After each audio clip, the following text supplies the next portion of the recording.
the simpler one. You're not worthy.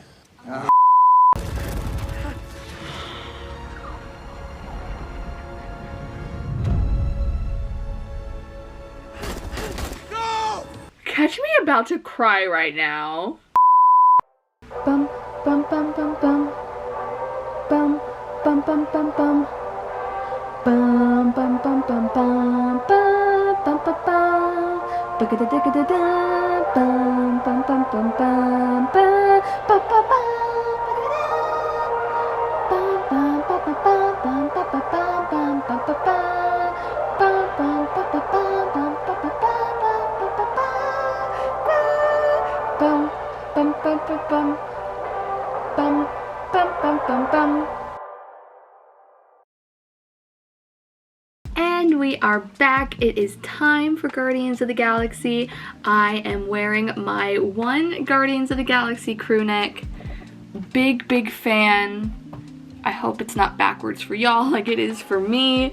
I also got this from the shop Sage and Sprout. I think I've already mentioned them in this video. If not, in my phase 1 video. I'll leave a link to Sage and Sprout, one of my favorite Instagram small shops, not sponsored, just obsessed, and all of my Marvel merchandise is from Instagram small shops. So let's jump right on into Guardians of the Galaxy. This is one of the most fun of the Marvel movies, one of my favorites. The soundtrack literally cannot be beat. One of the best movie soundtracks in the last decade, I'd say, at least. Like, so good. I'm just so excited to see this again. I haven't seen it since I first saw it in theaters, and I've actually kind of seen the sequel, Guardians of the Galaxy Volume 2, more than this one. I've technically only seen Volume 2 once all the way through, but about a month ago it was on TV like 2 times in a row, and we just had it on TV, so I am way more familiar with the sequel than I am with this one. So I'm very excited to jump right on in. When this soundtrack first came out,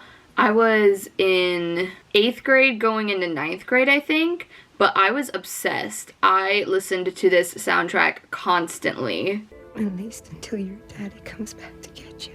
I didn't realize we had so much talk about the dad at the beginning of this first one, like knowing what happens in the sequel. Oh my god, literally he's abducted by aliens. 26 years later. So if he was 10, are we saying that now Peter Quill is like 36? I don't think so. I think they wanted him to be younger, so maybe the kid was supposed to be like 8. It does not seem like that kid would have been 7, so that would make Chris Pratt's character like 34. John C. Reilly, I don't remember him being in this.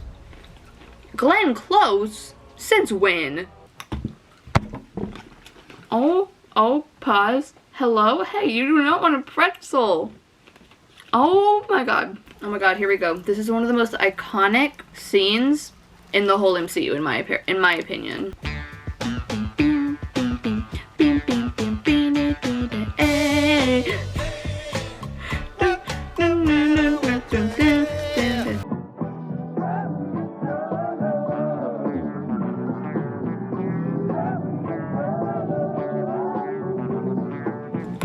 Hey, you know what? There's another name you might know me by. Star-Lord. Who? Icon. Barit. Barit. Look, I'm gonna be totally honest with you. I forgot you're here. You know, Star-Lord as a character kind of reminds me of Han Solo. Like, he's kind of like the Han Solo of the MCU. Like how he's an outlaw turned hero. He has the jokey personality. That same similar type of character trope. Because I obey the ancient laws of my people, the Kree. The Kree? Why do I recognize that? Do we talk about the Kree in any of the other Marvel movies? Or is that just from this one I'm remembering it? Oh my god, Nebula! When this movie first came out in 2014, I was really into Doctor Who. I was in my Doctor Who phase of watching it for the very first time. And I'd already seen the whole arc with the 11th Doctor and Amy Pond, so seeing that Karen Gillan was going to be in the Marvel Cinematic Universe right after I had binged all of Doctor Who, I was like, oh my god, I've got to go see her in this movie. Have I ever?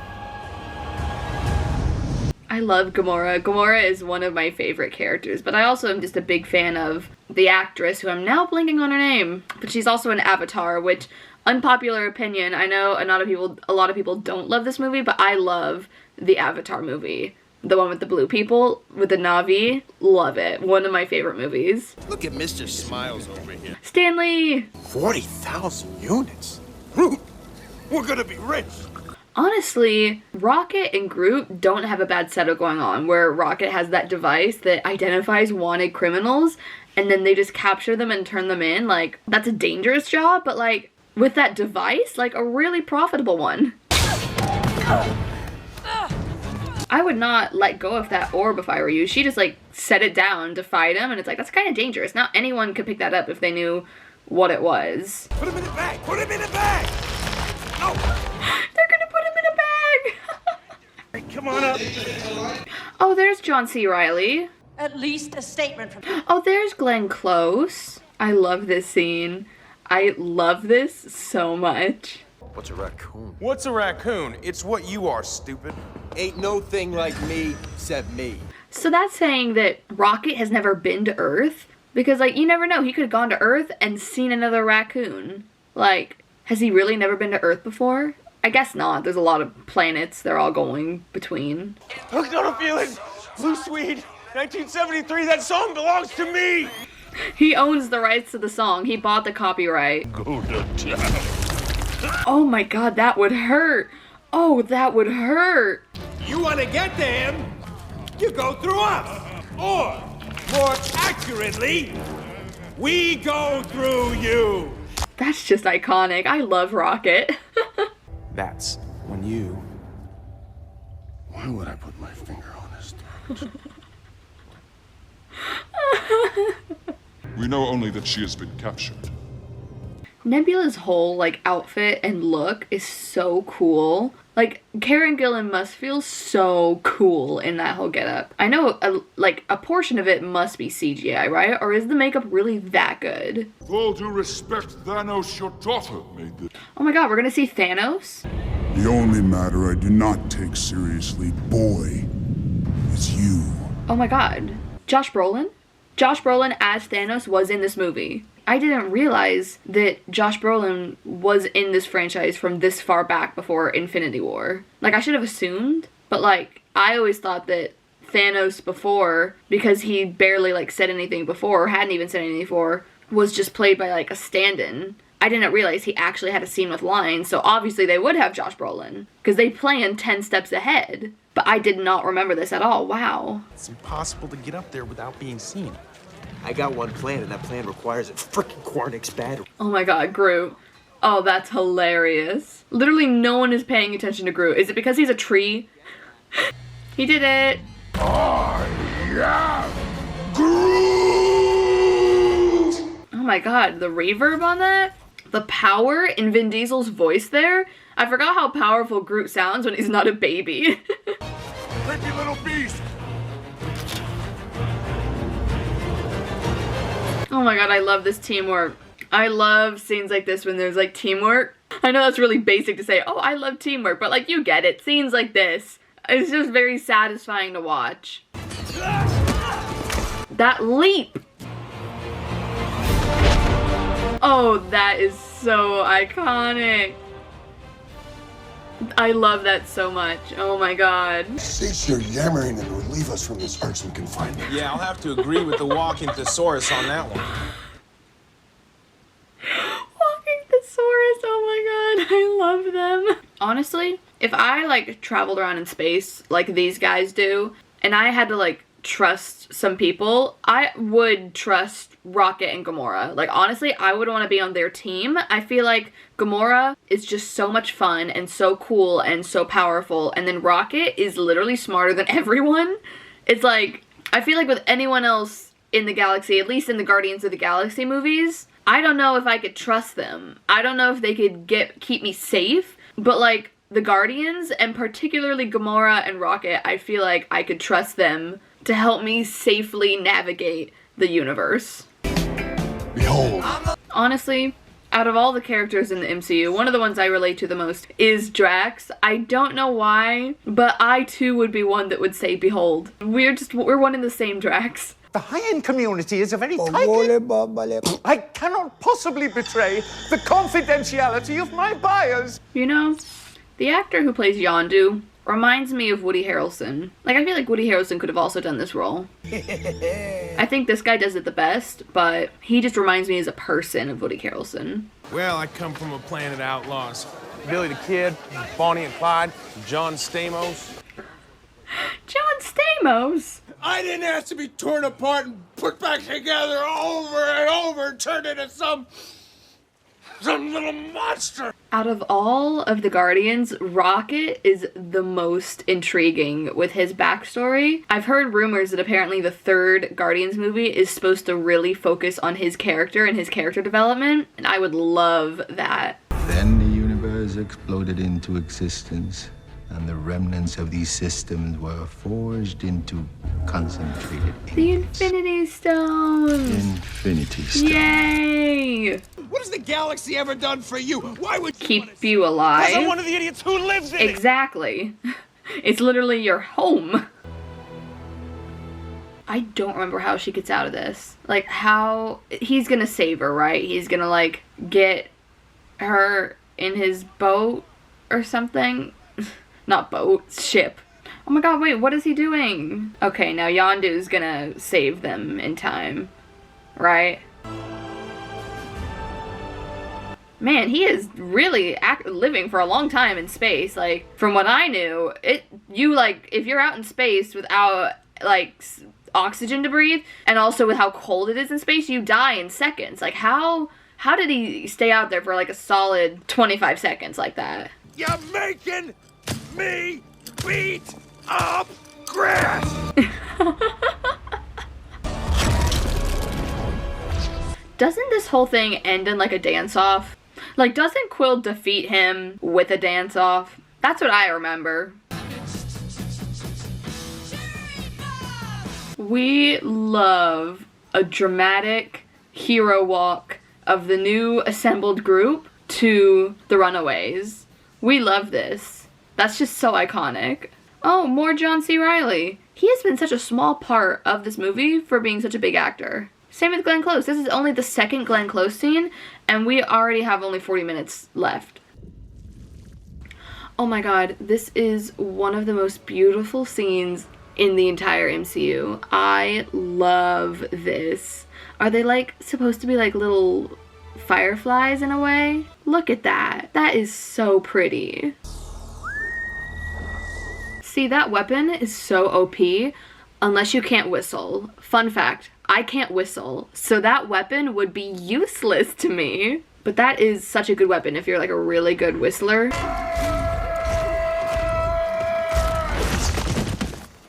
That low-key reminds me of the scene in Avengers with Hulk and Loki, and him, like, Hulk smashing Loki. That was just very intense. Ooh, you could see her, like, skeleton for a second there. Oh my god, hello. Oh my god, is this when Groot, like, sacrifices himself in a sense? This broke my heart whenever I first saw it in theaters. I was seriously heartbroken. But then when I found out he was gonna, like, regenerate and become not Baby Yoda, Baby Groot, I freaked out. I was like, oh my god, it's getting even better. I already loved Groot, and now I'm gonna love him even more. Look at that. That's so pretty. You can't. You'll die. No, he'll just become a baby. This is still so sad, though. This is still so sad. I know it's gonna be okay. So he learned a new vocabulary word. He can now say we. Why does he never say it again? That's my question. He says it this one time and it's very emotional and it's very sad. But why does he never say we are Groot again in the future? He just goes right back to saying I am Groot. He pretends as if he didn't learn a new word. Oh my god, are we about to get to the dance battle? I swear I remember there being a dance battle. Things are gonna get easier. Yes. Ooh. Maybe it's not a dance battle, but it's like the power of Quill dancing. What are you doing? Dance off, bro. Dance off, I told you. I'm distracting you, you big turd blossom. Exactly. Amazing. Oh my god, I do not think that Star-Lord should touch this Infinity Stone right now. That's not smart. What's gonna happen here? How is he gonna be saved? Now you can let go. Now just drop it. You don't have to hold on to it that long. Why are you still gripping it? Oh my god, wait, what happens? How does this get fixed? Oh my god, oh my god, oh my god, oh my god, oh my god, oh my god. Yeah, his face is breaking. Oh my god, wait, she's gonna endure it with him, and that's gonna then save them both because it's not all stuck with him, I guess. Oh, they're all going to. Oh. But like, when does this stop? Like, can he just let go of it? When does this end? I feel like Rocket cannot, he's so small, I feel like he cannot power through this type of thing. Oh, but, oh my god, look at them. Between the four of them, they're good to go, man. Oh! The power of friendship. We're the Guardians of the Galaxy. Yes. Oh my god, his eyes were purple there. Oh, he's controlling it now. Oh my god. That is so cool. This is so cool. Okay, now drop it. Drop it. There you go. Contain it. That was amazing. We love friendship. Dance-offs and friendship, the secret to success. Oh, look at that guy. Did you see that guy? The one with the spikes coming out of his head? Or like, that one. That one. That is some cool character design. Probably good we didn't deliver him to his dad like we was hired to do. Yeah, that guy was a jackass. Ooh, another hint to the dad that we'll see in the second movie. I didn't realize he was brought up so much in the first one. Oh, all that's left of Groot is a twig. Oh my god, that's heartbreaking for him. Don't worry, just a couple more minutes and you'll see baby Groot. Just a couple more minutes, man. He's petting him. And it seems to be calming him down. Your mother was of Earth. Your father, well, he's something very ancient we've never seen here before. That could be why you were able to hold a stone for as long as you did. Oh, I knew he was only half Earthling, but it makes sense about the Infinity Stone. Oh, he has the little Groot twig planted. Oh my god, Gamora's outfit I kind of love. What if I see something that I want to take and it belongs to someone else? Well, you will be arrested. That's called but what if I being want a it more than the thief. person who has it? That is not... Still illegal. Yeah, that's illegal. What if someone does something irksome and I decide to remove his spine? That is also illegal. Is he finally gonna open that present? Did he really wait? I can't remember how long the time jump between the beginning of the movie and now. He really waited that whole time and did not open the present. I could never.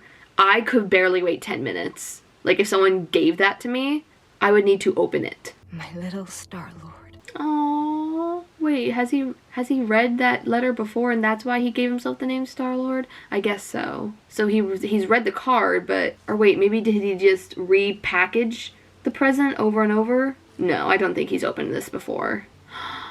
And it's volume 2. And that's the soundtrack that we get in the second movie, right? Except for this one. This one's in the soundtrack. But maybe the rest of the volume 2, that's in Guardians of the Galaxy volume 2, right?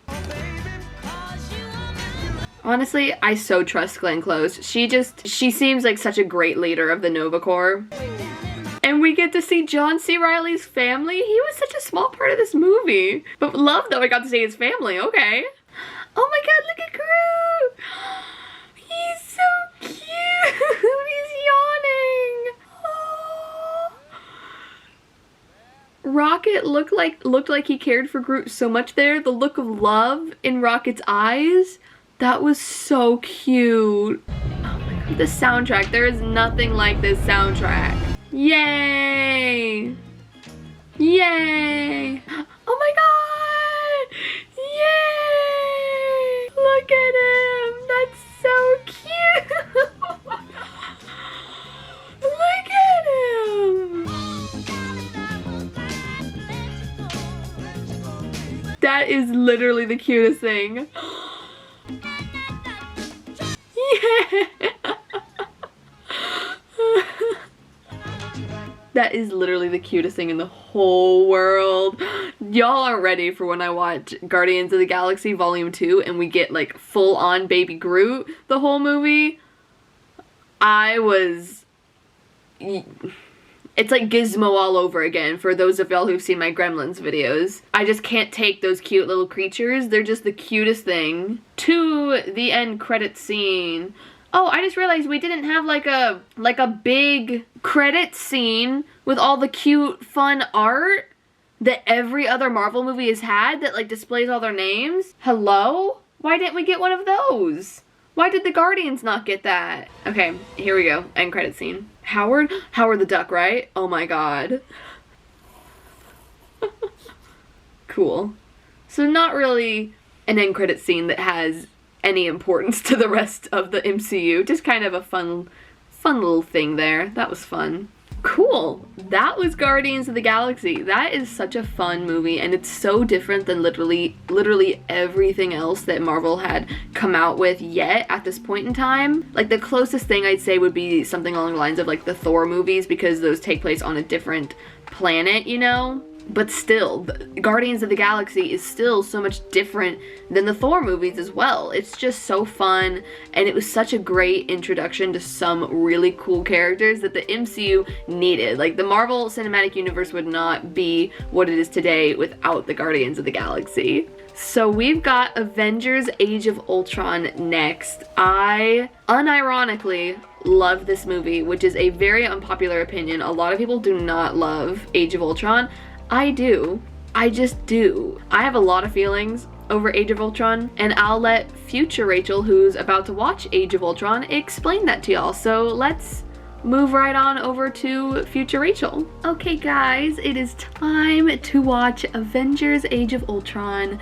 Crew neck of the day, I am wearing my team, let me get it so you can see it, Team Nat crew neck. I decided to wear this one today for this movie since there isn't necessarily like a focus on Nat, but there's the whole scene between her and the Hulk, which not that many people are really a fan of it. They think it's pretty forced. I don't hate it, but I don't love it either. So I'm Team Nat in this circumstance. If there was like a Team Hulk or team, you know, kind of like the Team Edwards and the Team Jacobs, like when people would ship people with characters. So like, this is me saying I'm Team Nat, like not being with Hulk, if that makes sense. It's kind of a stretch, but I haven't worn this crew neck yet in one of my Marvel videos, so here we are. This is from, if y'all are wondering, I mentioned this shop in my Phase 1 video, Walker and Sky on Instagram, one of my favorites. I'll leave a link as always. Not sponsored, I just really love them.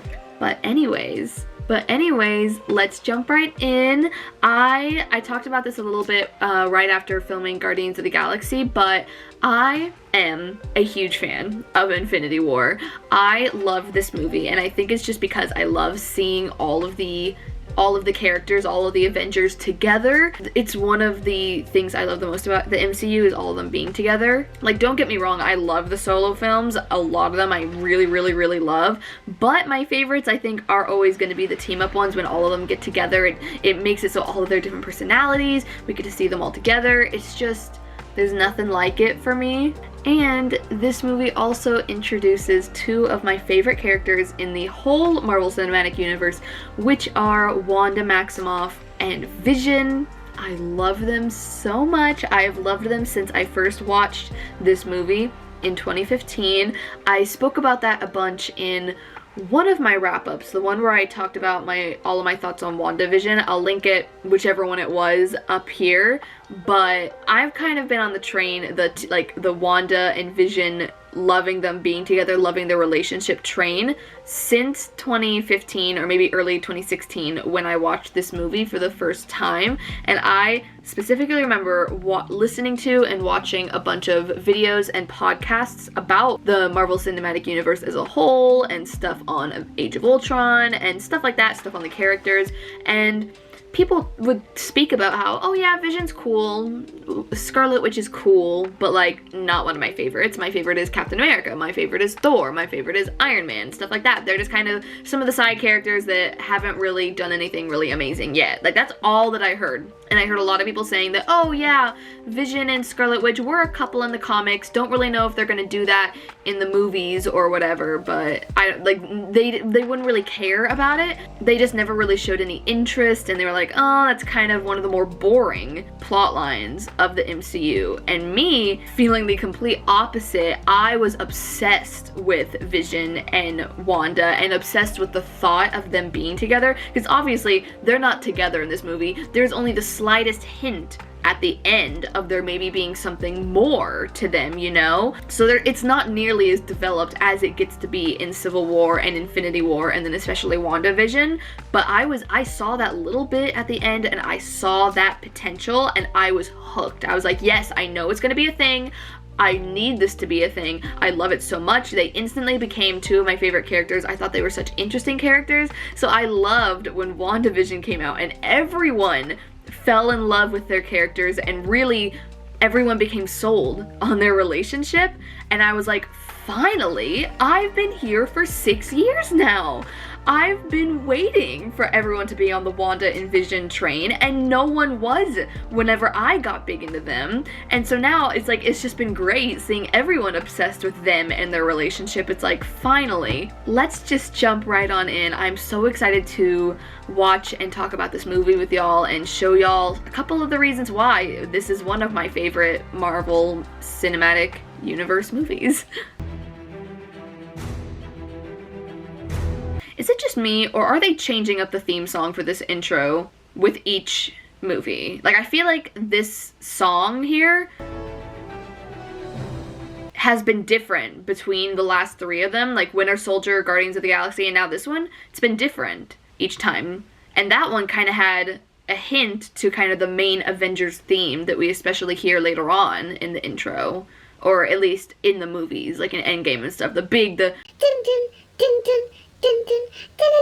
I feel like there was like a hint of that there. Oh my god. Oh my god. I love them. Oh my god, I love this opening scene so much here in the snow. This is one of the best scenes in the whole movie. Oh my god, oh my god. I just love seeing them all together and working together and using all their different powers and talents. It's just so much fun. Look at that, look at that, look at that. Did you just see that? That's one of the best shots in the whole Marvel Cinematic Universe. That is in my top 10 of my top 10 favorite shots. That was so cool. That was so cool. Language. And that's one of my favorite lines. Oh, that's so iconic. Oh, you know, I just realized Black Widow, Nat's hair in this movie is very similar to her hair in the first Avengers movie. Very different than how her hair was in Winter Soldier, which it was longer and then straightened. Maybe it's just because her hair is slightly more curled here. Her hair was always that length, and just because she had it straightened in Winter Soldier, that made it longer. Possibly. Or maybe she just got a haircut in between Winter Soldier and now. Interesting that she went back to the style that's more like from the first Avengers movie for the second Avengers movie. Oh my god. I really wish we could have gotten more of Quicksilver. You didn't see that coming? Than just this one movie. It's so sad. He's just such a fun character. Oh, he just landed so gracefully from that. I love that. It's good talk. No, it wasn't. This movie, arguably, is one of the funniest of the team-up movies. Far funnier than the first Avengers movie. I think that's another reason I love it, is there's just so many funny lines. Please be a secret door, please be a secret. Yay. The little yay! Oh my god, I love that. I love Tony Stark so much. Hydra's #1 thug.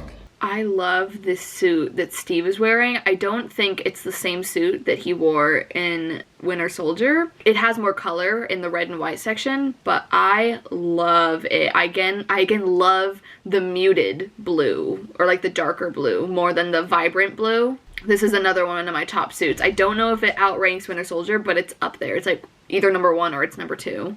I got eyes on the prize.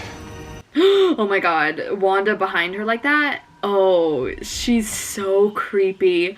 I love that. I love her little thing she does to portray magic. It's so cool.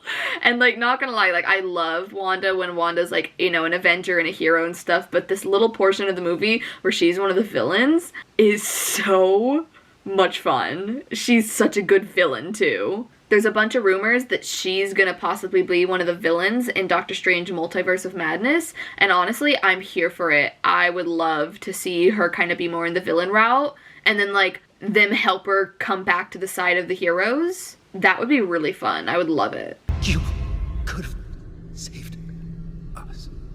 Also, what she did here, making all of the Avengers have like visions and stuff, is so good. I love this part. I literally love like this whole movie.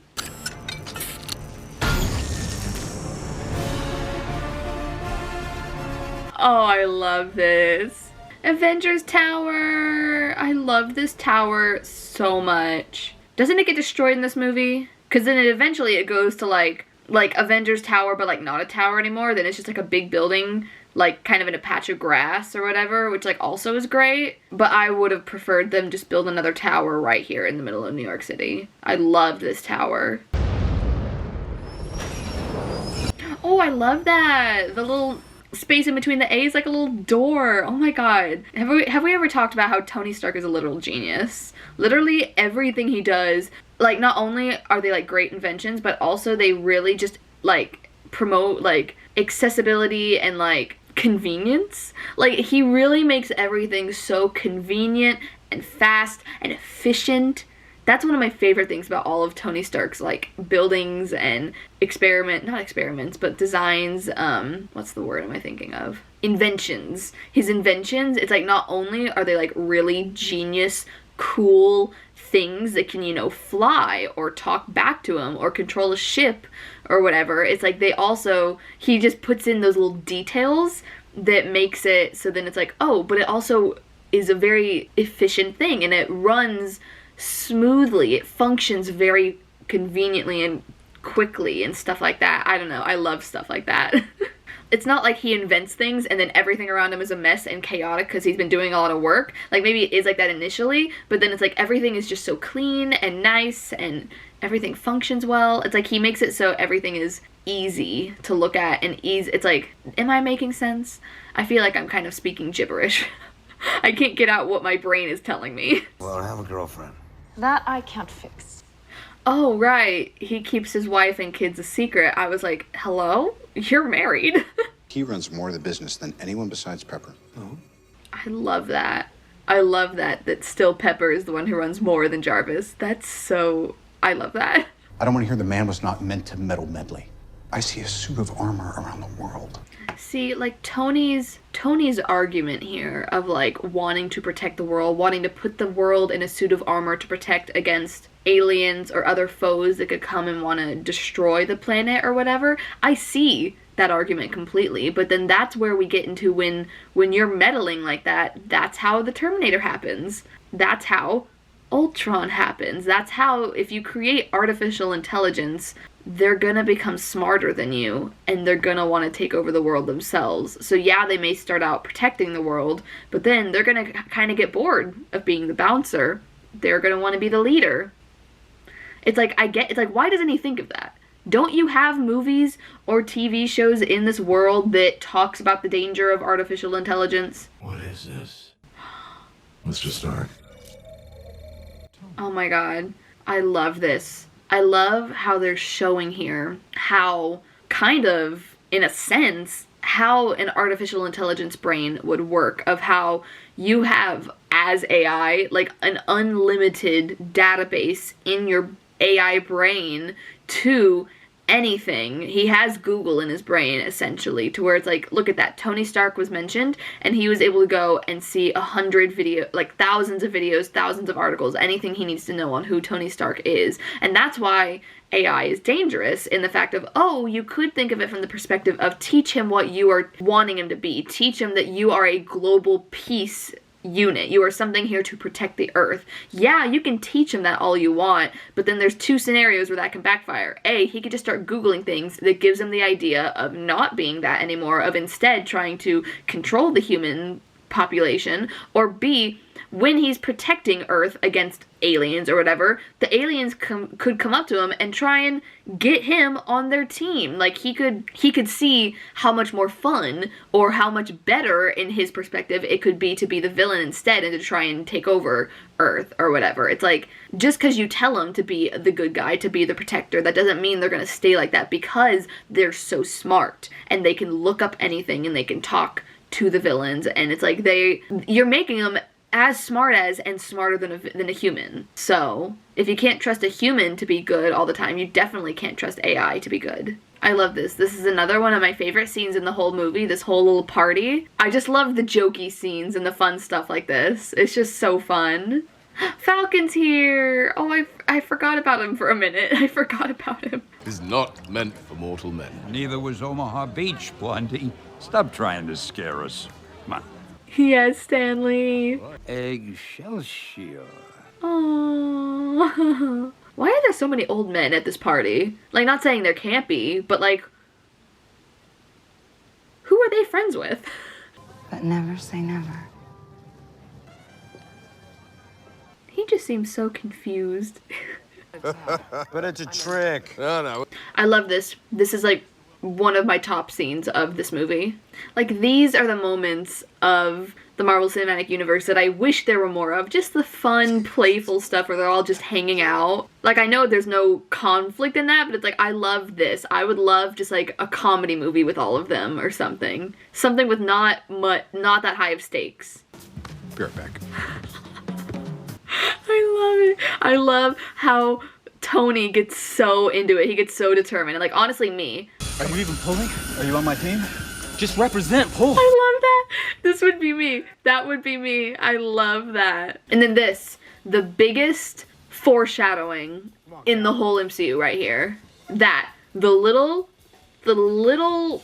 twinge of it or whatever, and Thor's like the concern, or not, I don't know if it was necessarily concern, it may have been a little bit of concern, but also just curiosity in Thor's look. And honestly, when I first watched this movie, and then I watched a bunch of videos and podcasts and stuff of people talking about this movie, not many people brought up that scene, and I was like, from the beginning, I've been like, hey, that's gonna lead somewhere. They wouldn't have that happen when Steve tried to lift it. They wouldn't have it move a little bit if they weren't gonna pay that off later. That's what I thought when I initially watched this movie, and I barely heard anyone talking about it. At least from what I heard. There may have been a lot of people talking about it, and I just missed that. But from what I saw online, not many people talked about that scene, and I was like, why aren't we talking about this scene more? That's gonna lead up to something.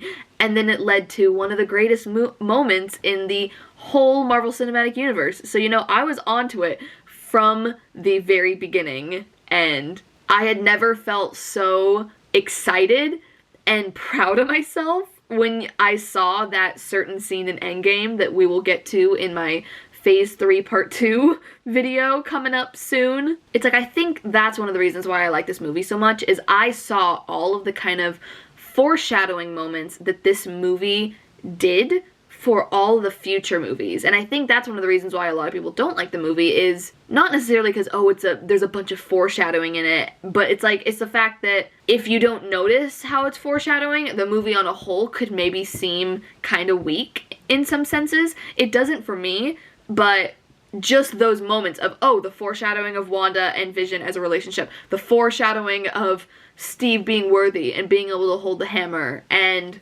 those type of things, plus then all of the really great comedy and the added characters and all that stuff, it just makes this movie so much better for me. Oh, no, that's not a question I need answered. I could never be like that. How could you not want to try? That's just crazy to me how she wouldn't even try. It's a very, very interesting theory.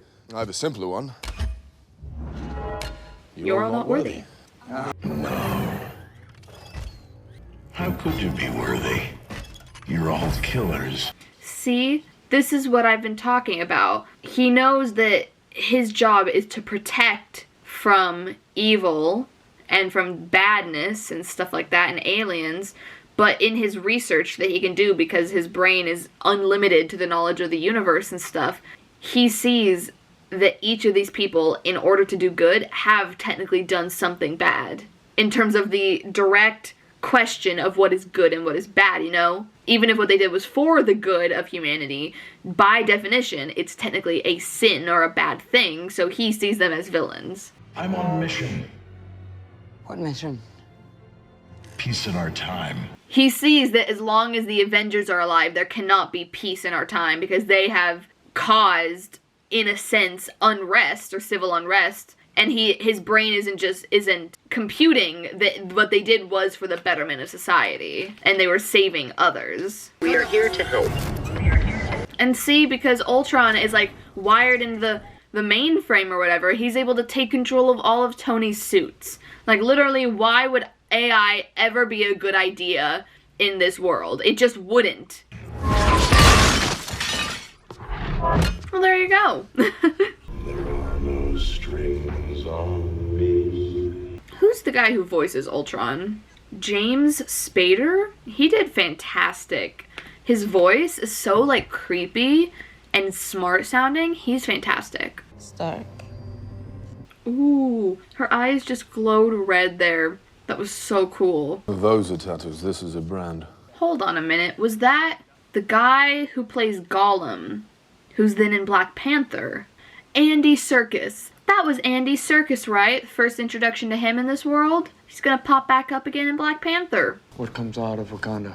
Oh, it's vibranium. The strongest metal on Earth. I know this. I'm smart. I know about vibranium.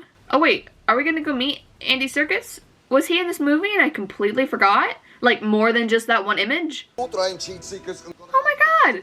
It's Andy Serkis! I totally forgot he was in this movie.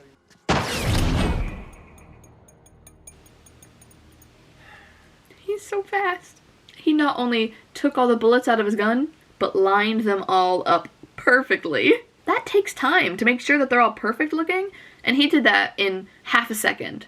Everybody's afraid of something. I honestly love Wanda Maximoff's look in this movie. Like, her glow up in terms of superhero outfits, especially in WandaVision, is brilliant and amazing, and I love it. But I also love her first look here with, like, the leather jacket and with the eyeliner and the ponytail and the, like, red shirt blouse thing. It's very cool looking. I love it. Like, not that useful for, like, a superhero outfit and not that, like, iconic of one, but, like, just for, like, regular everyday wear, it's kind of iconic. Do I look like Iron Man? Stark is...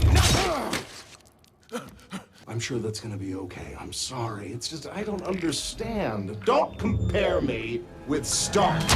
See, and this is where, like, Ultron's fatal flaw is he's talking about how the Avengers need to be extinct because they are causing, like, they haven't caused peace. Peace cannot be happening without him or whatever, but then he literally just cut off a man's arm. You broke your own rule. There's no peace with you either, therefore you need to be destroyed. You need to become extinct.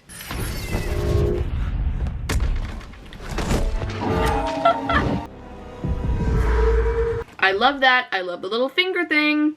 I am mighty. I also love this vision. It's so, like, mythical, maybe is the word for it. Majestic. Pretty. I've done the whole mind control thing.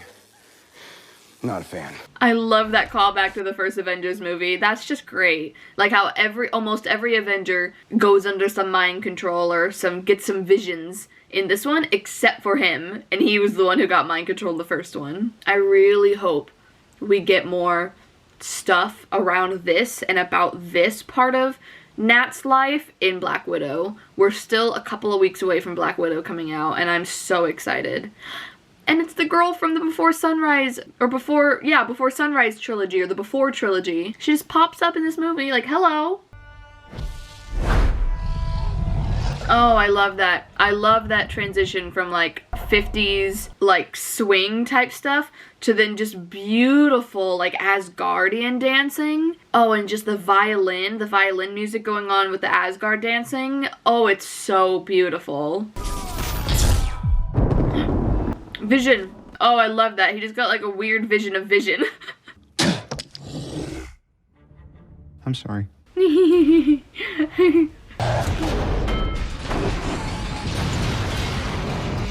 See, I see stuff like this, and I know that Bruce is in Hulk form, so he's gonna be okay. But then I'm also like, how much can the Hulk take?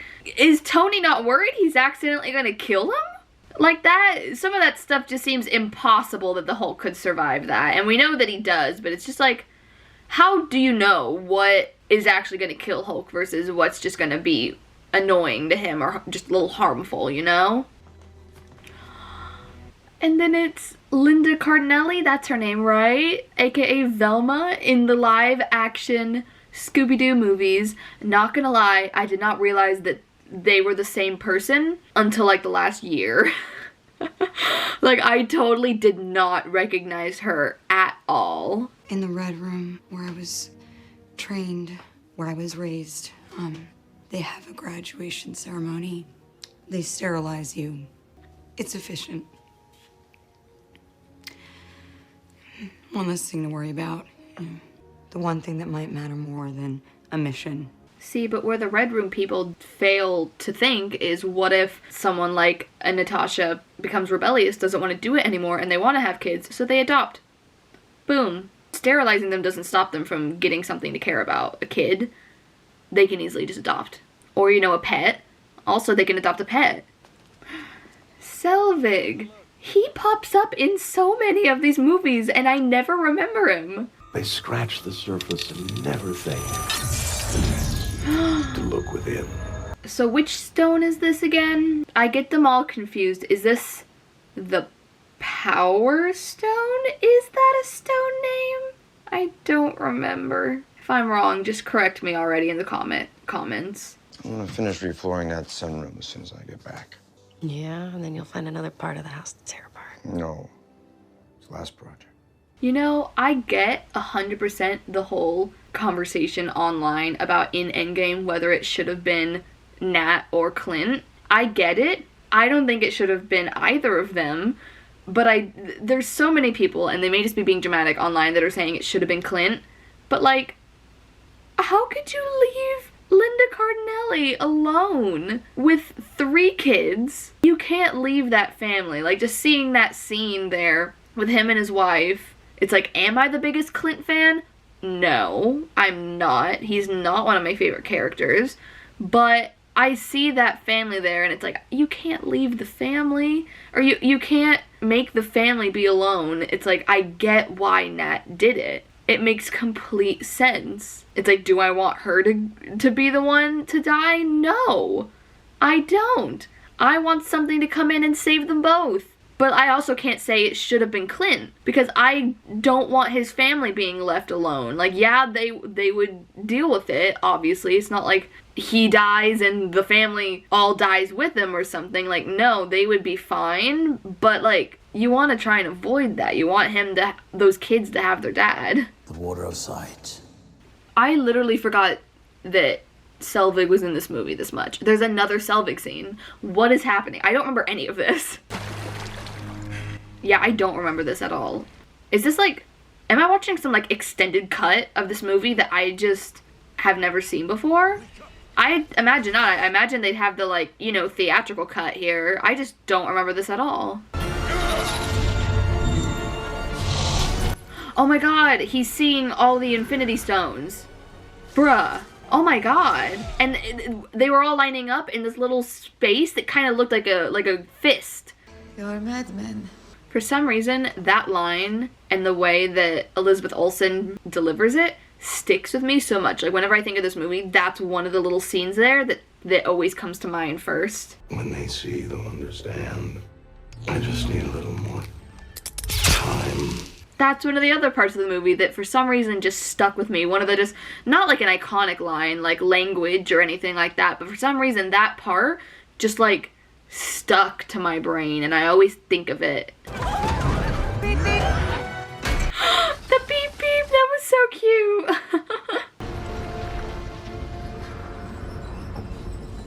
See, it just shows that I haven't watched this movie in years. I completely forgot that Nat was like captured by Ultron. There's so many aspects of this movie that just did not stick with me. Oh my god, that's so iconic. That's so cool. Look at him. Oh my god, look, it's your future husband.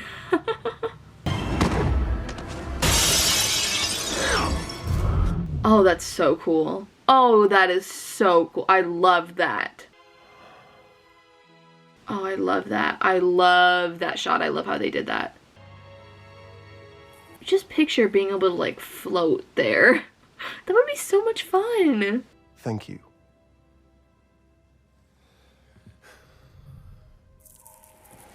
Thor. He gave himself a cape like Thor. I never realized that he looked at Thor and he was like, cape. I like that. I'm giving myself one. But we need to go. Oh, I love that. I love how he could just easily hold Thor's hammer because, like, he's a robot. So, of course, he can do it. Come to confess your sins. I don't know. How much time you got? Yeah, I think this is one of my favorite Iron Man suits. It's way more heavy on the red than the gold, and the gold is way more of an accent color in like the head and then like somewhat around the arms and a little bit in the legs. I prefer that over some of the other suits in his own individual movies where there's a lot more gold, and like those are great, but I really like when it's heavier on the red. My vision. This is just reminding me of that final scene in the last episode of WandaVision, where Vision is talking, like, to the other Vision about, like, the ship of Theseus. Both of them, like, floating there. That reminded me of that.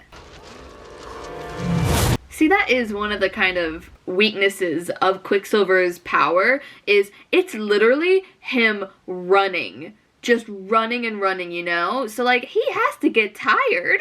And then it's like, he can't do anything if he's not running. His power is literally him being fast and running. So, when he's not doing that, he's just normal. Oh my god, I just love all of the tricks that they can do with Steve's shield. It's just so much fun. This is so cool. I love this. I love this. Look at her go. She's so cool. Number 6 boat is topped and locked, or stocked top. It's full of people. Me, honestly. I am Thor, son of Odin, and as long as there is life in my breast, I am running out of things to say. Are you ready? Oh, I love that. Oh, I love that. I love the shot of Vision holding the hammer. Oh, that's so cool. Together. Oh my god, here we go. This whole scene right here, I love this so much. Just, again, I love these scenes where, like, they're all together and fighting together. It's just so good. Look at this. Oh my god, this is one of the best things the MCU has ever done. Look at this. Like, you're kidding. You're absolutely kidding. That is just so epic. That was so cool. Like, oh my god. Oh my god. That's like a top 5 moment of the MCU right there. That's just brilliant. That was so good. Yes! Oh my god, look at them! Oh my god, they're so cool. Oh, this is so cool. I just love them so much. Oh no, I didn't say you could leave. War Machine coming at you, right up. I love how, like, casual War Machine sounds, like, at all times. There's never, like, a huge battle cry. It's just, like, all of his lines he just says with just, like, this coolness to him.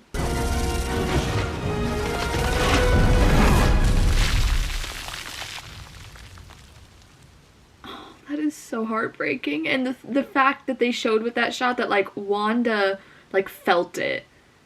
That's just... Oh. Not me about to cry right now. Not me starting to cry right now. Oh, oh my god. No, I'm fine. This score is so good in the background right here. Listen to that. And just that shot of her hand with the magic. Oh, it's so good.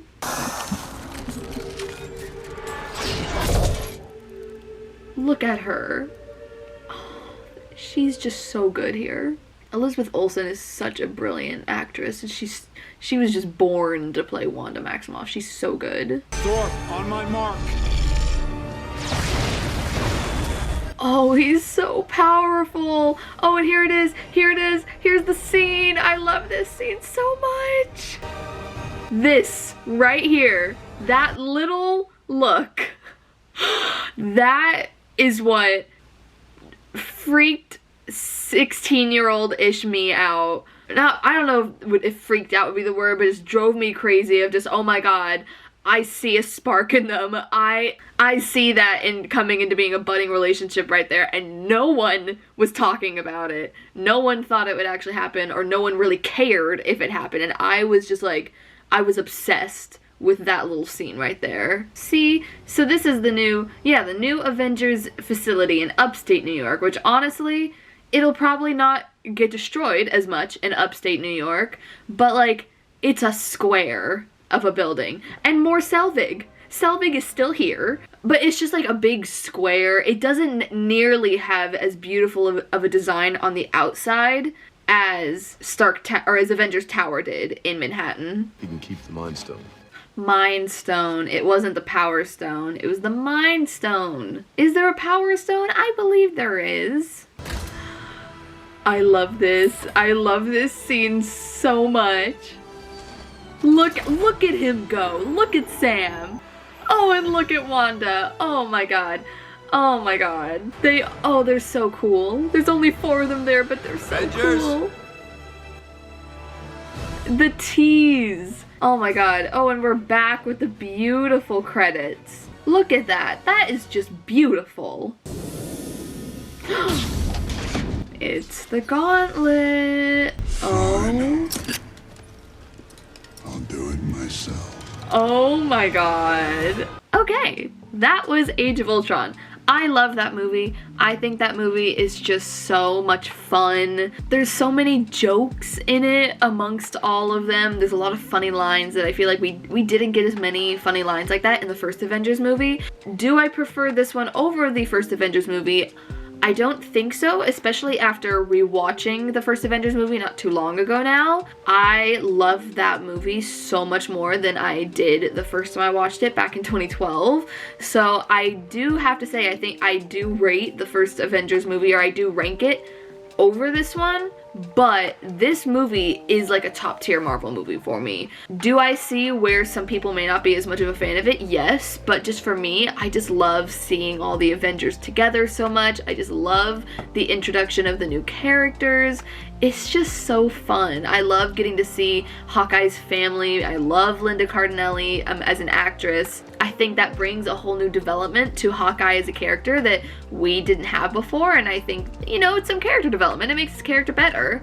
Next, we've got Ant-Man. I love Ant-Man. I think this movie is just so fun. I did see this movie in theaters when it initially came out, and then I've seen bits and pieces of it a lot on TV. It used to, a couple of years ago, come on TV all the time. And every time we saw it on TV, we would just keep it on. So I've seen clips and stuff. I've looked up at it a bunch of times. I'm a lot more familiar with this movie than like Guardians of the Galaxy and Winter Soldier and stuff like that. So without further ado, let's jump over to the Rachel who's about to watch Ant-Man. Okay guys, we are on to our final movie of phase 2 of the MCU. We are watching Ant-Man now. I'm very excited. I love Paul Rudd. I've loved him ever since I watched Clueless for the very first time back in, I think it was like 2013, 2014-ish. So I had watched him for the first time in Clueless not long before then I went to see Ant-Man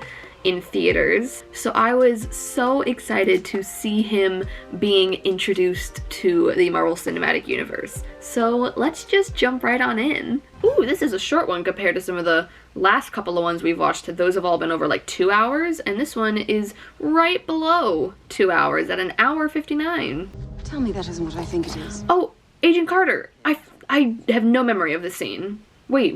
So did they de-age Michael Douglas for this here? Because honestly, it looks pretty good. I don't know. I can't remember what Michael Douglas looks like when he was younger, but this looks pretty good to me. Easy, Hank. I totally did not remember Peggy Carter being at the beginning of this. Different music. So it seems like they are changing up the music per intro. I had forgotten that they have done that in the past. Oh, then what if I come in on the left side, right? Just down here. You see this right there? That was such a smart move on his part, distracting him like that. That was good. Michael Pena. Oh, one of the best parts of the Ant-Man solo movies. He's so funny. Hey, how's your girl, man? She left me. Oh. Yeah, my mom died too. Oh my god. And my dad got deported. Oh my god. But I got the van. But you got the van. Can we talk about how Paul Rudd does not age? Literally, like, he looks like he should be here, like, maybe, like, late 30s, you know? And he's, like, close to 50 here. Welcome to Baskin Robbins. Would you like to try our mango fruit blast? Honestly, I love Baskin Robbins. Baskin Robbins, I never got to work at an ice cream shop. I feel like that'd be fun to work at, like, an ice cream place. That would be fun. Who are you? Dave. It's a perfect Scott Lang mark. I knew it. Okay, I knew his name was Scott Lang, and something was throwing me off earlier in the Baskin Robbins scenes. His name tag said Jack. And I was like, that's fishy. But now as I'm saying this, connecting the dots.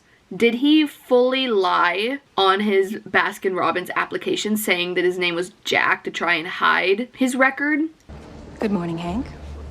It's Kate from Lost. Well, Dr. Cross will be so pleased that you could find the time to join us today. Honestly, I think her hairstyle in this movie is so strange. Like, I feel like it doesn't really fit her. Her hair in the second movie, Ant-Man and the Wasp, it looks so much better. Like, not saying the little bob cut isn't a good haircut. It definitely works for some people. I just think that Kate from Lost, I don't remember the actress's name, Hope, but Kate from Lost, I think it fits way better for her with, like, the longer hairstyle than she has in the second movie. I'm so sorry I'm late. I didn't know what time your party started. It was on the invitation. She's so cute. That is such an adorable little girl. I need to go tell Mommy you're here. Such good casting.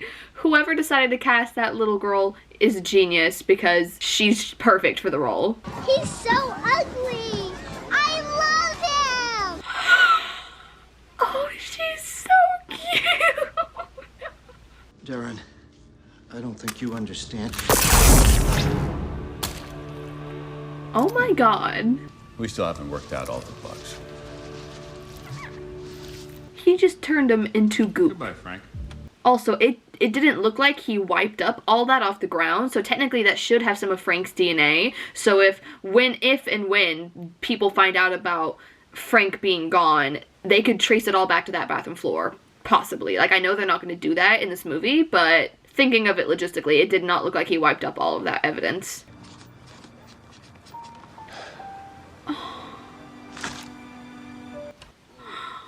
Literally one of the most heartbreaking things of this story is that whole dynamic with Scott and Cassie. Like, I know it's gonna get better, but, like, at this point right now, it's so sad. Okay, I was at a wine tasting with my cousin. Oh my god. These scenes with Michael Pena are some of the best scenes in the whole Ant-Man franchise and even the whole MCU. Oh, it's so good. Just him explaining things and explaining these long, convoluted stories. It's genius. Waiting. He's a genius. He's a literal genius. Oh, the lamb did not deserve that. Sanitize the workstation, bring in subject 35C. Are you not going to change anything about what you did with it? Like, it obviously failed, so you need to change up whatever you are injecting them with or shooting at them or whatever the correct terminology would be. You have to change it. Are they not going to change it up? Why bring in another test subject to just then subject him to that exact same fate? That is such a cool suit. That's honestly one of my favorite suits of, like, all the MCU heroes. It's so cool and it's so sleek and nicely designed. That would be very jarring if you had no idea that's what the suit was gonna do. Oh God, not the vacuum. Oh God, not a rat. Hello. Why is she standing so creepily there? You could be a little less ominous, Kate from Lost. Have you been standing there watching me sleep this whole time? Yes. Why? Because the last time you were here, you stole something. Fair point. You could sit in a chair, though. You know what? I'm okay. Oh, the ants are having to turn around. That must be hard work for them. I just want your daddy to be safe. Hope you don't catch him. Oh. Another lamb? Why did you do that? You're putting these lambs through enough. You don't then flick the little container they're in, startling them. I think our first move should be calling the Avengers. Honestly, smart idea. I'm wearing the suit. Absolutely not. I know the facility inside and out. I know how Cross thinks. I know this mission better than anybody We here. need you close. She's so right. She's so right, though. You want to show me how to punch? Show me. That's how you punch. Iconic. Oh, she's so cool. It means that you would enter a quantum realm. Ooh, quantum realm. My thoughts on the quantum realm. Okay, at the time of filming this, there are 2 episodes of Loki that have come out. So spoilers for the first 2 episodes of Loki. I know by the time this video is uploaded, there's a good chance all of Loki will already be out, or at least it'll be close to the end or something like that. But there is this theory going around that the TVA is located inside the quantum realm, and it makes so much sense because they talk about here how the time works differently in the quantum realm, and then they literally say the exact same thing in the TVA, that time works differently. They even word it similar, and I feel like it would be weird to word it similar ways unless you're trying to connect those 2 dots.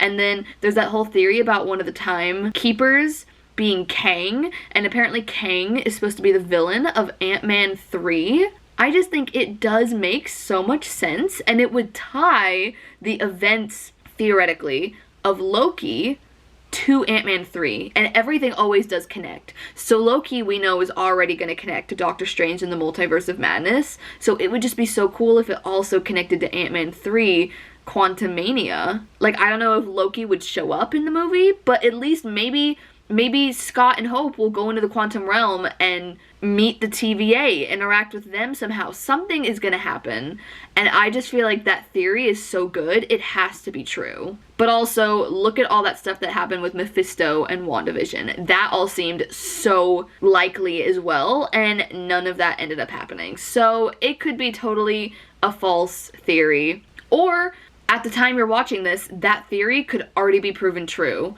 I'm from the past, y'all are in the present right now, so y'all may know more than me. Y'all definitely know more than me, actually, because y'all have way more knowledge in terms of the Loki TV show. But anyways, the quantum realm, there's so much more that's going to be explored with that. Definitely in Ant-Man 3, but quite possibly we could be getting some stuff revealed about the quantum realm within the Loki show. Paratrechina longicornis, commonly known as crazy ants. They're lightning fast and can conduct electricity, which makes them useful to fry out enemy electronics. Oh, they're kind of cute when they're like that size, yeah. Oh, maybe not that many of them. That wouldn't be so cute, but like if you're just with one, that would be kind of cute at that size. For some reason, they're scarier whenever you're big and they're tiny. I don't know why. Maybe it's just that feeling of something like crawling on you. It just makes it like not pleasant. But like when it's kind of the size of a cat, like, aw, kind of adorable. Oh, now that is just terrifying compared to the crazy ant. Look at her go. She's so powerful. Look at her. She's literally like the ant queen. She's calling all of the ants. But even now, he still wants to shut me out. He doesn't want to shut you out. He trusts you. Then why are you here? It proves that he loves you. He doesn't want you getting hurt. When you learn what actually happened to Hope's mom, it makes complete sense. He doesn't want something happening to her like what happened to Hope's mom. He'd rather lose this fight than lose you. Exactly. Currently collecting dust in one of Howard Stark's old storage facilities in upstate New York. Should be a piece of cake. And by storage facilities, does he mean literally like the new Avengers building where they all are now? Because this is the scene where he runs into Falcon, right? Hey, didn't you say this was some old warehouse? It's not! Exactly. It's their main building. It's like the, I can't remember what it's called, just like the new Avengers building.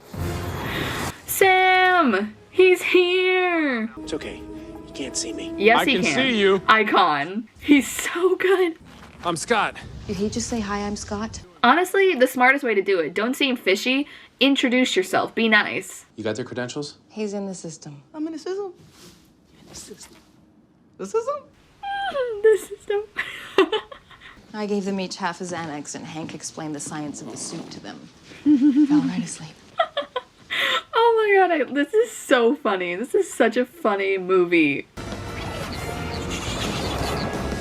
Those ants are such hard workers, and they do such a good job at their job. They never miss.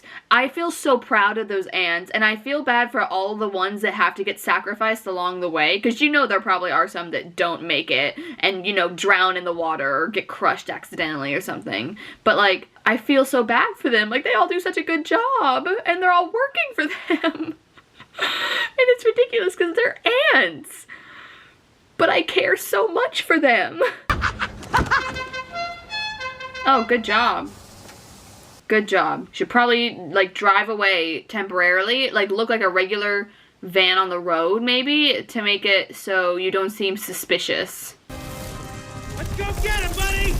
Anthony is still alive, right? Like, during Ant-Man and the Wasp? I don't remember, and honestly, if anything happened to Anthony, I would be very upset.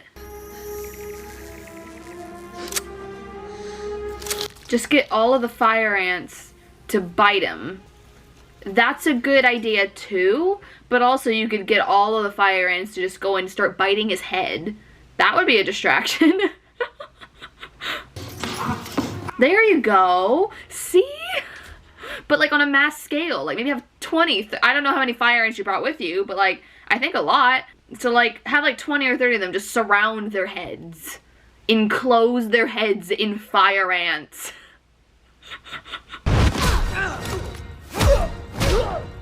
I like how those punches there matched up with the score. That was cool. Ant Legion! No! Wait, was that Anthony? No!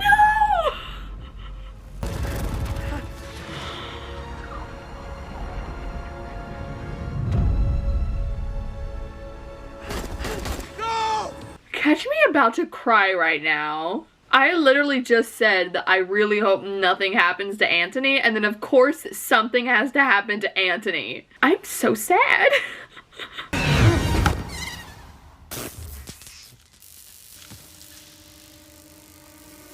Just squish him. Instead of hesitating, quickly pick him up and squish him like a little bug. Are you a monster? Her clutching the bunny that Scott gave her. I love how even though this is a movie with like superheroes that fight at the size of ants, we're still technically able to get an epic like train battle scene like we do in a lot of superhero or action type movies and stuff. We still get that with a children's train set. I love that. Oh no.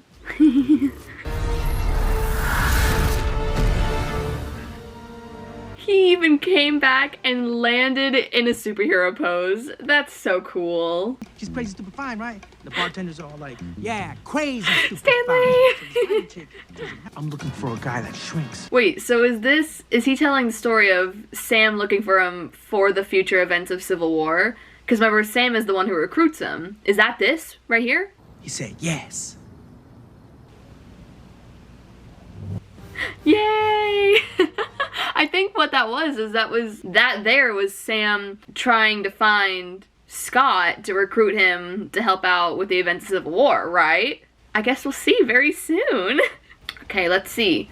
Credits, end credit scene. Oh, there it is. Oh, I love this end credit scene. Hold on, I already know what it is. This is one of my favorite mid/end credit scenes. I love this. Maybe it's time we finished it.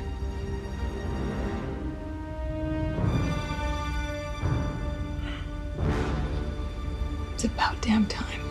Yes!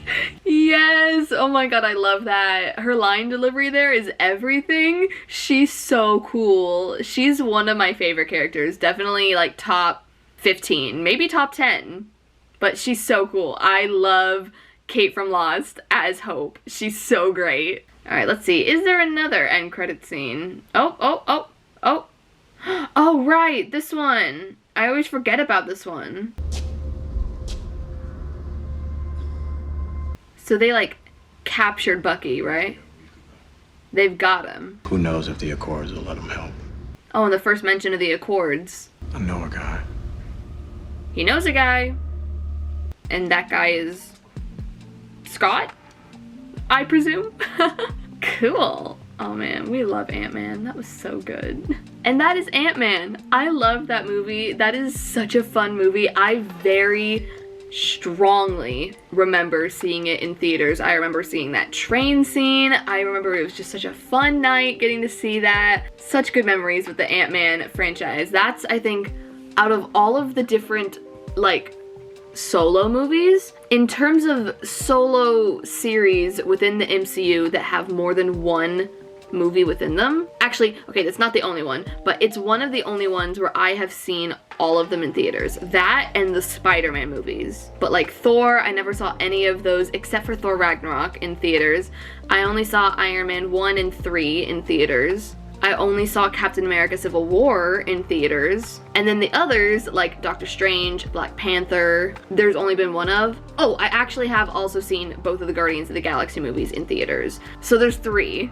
In terms of there's been more than one movie with them, there's 3 of them I've seen, and Ant-Man is one of them. It's just so fun. I love Paul Rudd so much. He was just the perfect addition to the MCU that we really needed. Another jokester type guy who just works perfectly with the rest of the cast. He's so fun. So next we've got Captain America Civil War. This is the movie that really made me commit to rewatching / watching all of the MCU films in preparation for this movie, as I mentioned at the beginning of my phase 1 video. And then this is the one that after I saw this in theaters, I was like, yep, I'm obsessed. I love these characters. I love this story. I love everything about this. And after this movie, this is what launched me seeing every other MCU movie in theaters afterwards. And not only that, this is one of my top favorite movies in the whole MCU. I think it could be even like number 2 or number 3 for me. Let me check that. I have my ranking written down on my letterboxd. Yeah, I literally have it as number 2. Endgame is number 1, Civil War number 2. Wow. And the crazy thing is, y'all, I have not seen this movie all the way through since I saw it in theaters in 2016. I'm so excited because I've been wanting to rewatch this, but I kept telling myself, I know I'm gonna do a big rewatch and I know I'm gonna film a video for it, so I'm holding off. I'm gonna hold off, and it's all been so worth it. I am so excited to watch this movie with you guys. I have so many thoughts. I'm so excited to watch it with y'all. And that's gonna be in our next video. We have completed phase 2. Civil War is the beginning of phase 3. So y'all are just gonna have to wait for my phase 3 part 1 video. I am splitting phase 3 into a part 1 and a part 2 just because phase 3 is rather long compared to phase 1 and phase 2. Honestly, interesting how they did that real quickly. Like, they made phase 1 and phase 2 a solid 6 movies, you know, per phase.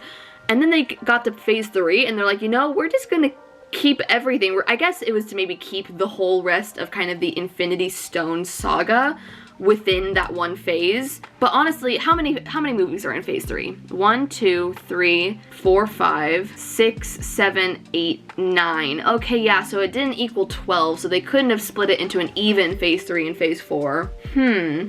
I guess it's smart what they did, because it would be weird to have phase 3 be 6 movies and then have the final 3 movies of of the Infinity Stone saga be phase 4 and then start out the rest of the series and the next chapter of the MCU in phase 4, or move that into being phase 5 and then have phase 4 only be 3 movies long. So I get why they did it, having phase 3 be 9 movies rather than 6, just because it ended up on that odd number. Oh my god, when I was counting the movies just there, I was looking at it on Disney Plus, so I completely forgot Spider-Man Homecoming and Spider-Man Far From Home. So that brings it up to 11. So you know, technically they could have done 6 movies in phase 3 and 5 movies in phase 4. They totally could have done that.